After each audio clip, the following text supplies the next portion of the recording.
Hi and welcome back to my channel for another art journaling video. I'm starting off the page by adding some collage elements.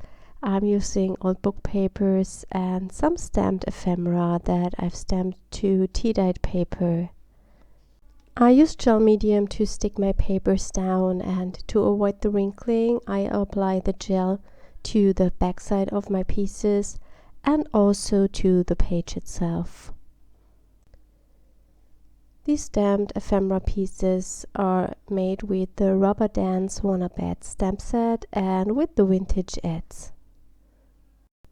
I was very much inspired for this page by one I found on Pinterest, and it was also a lot of collage on the background and some houses and trees, and that reminds me immediately on my textured houses and on our trees from the carved whimsy wood stamp set, and that brought the idea that I create a little scene with these stamps. When I've sticked down all my pieces, I go on top with a thin layer of gesso and I apply it with a palette knife. This tones down everything a little bit and blends the papers together. When the background is dry, I stamp my main images. I start with the 3 houses from the Textured Houses stamp set, and I'm using STAYS-ON ink. I'm also using the lollipop trees from the Carved Whimsy Wood stamp set. I have linked up every stamp set I'm using in my description box, and I tried to find that pin again from Pinterest with that art journal page that inspired me, and we'll link it up as well.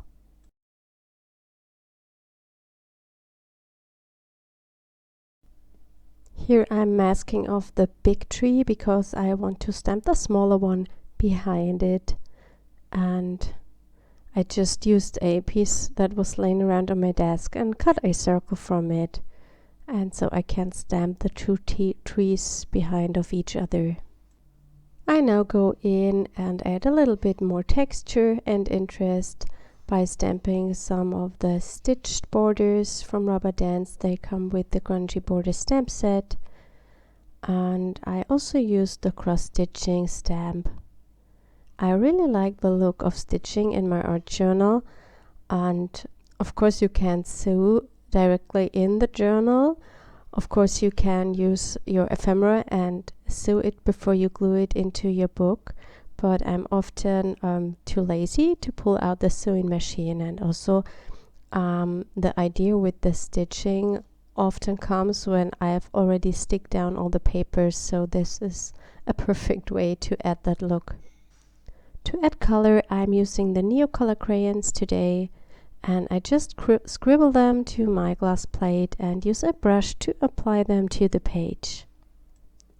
Recently I often used crayons in my art journal. I also use the gelatos very often, and I will link up some videos you might be interested in the top right corner info box. My favorites are the Neocolor crayons. They are very highly pigmented and have a good quality. Of course you can't blend them as easy with your fingers as you can do it with the gelatos, but you can blend them when you wet your finger, for example, and you don't get that smeary look you get with the gelatos, and that's also a reason why I prefer the Neocolors. They also work much better when you go directly onto watercolor paper. When you use any art crayons such as gelatos directly on watercolor paper, you are not able to blend them completely.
Unfortunately, I've missed to record that stamping I did on the page after the Neocolors were dry. I used different word stamps from rubber bands and stamped them just randomly here and there on the page. And now I'm going in with the black Neocolor and add a darker horizon line or bottom line to my little scene to create more depth and dimension. This little scene reminds me of my childhood. Everything looks so peaceful and happy, and that's the reason why I've added the words "just perfect" to the page as my title. And here you see the finished page. I hope you enjoyed today's video. Thank you so much for watching, and if you haven't already, please subscribe to my channel. And I hope we see us next time. Bye!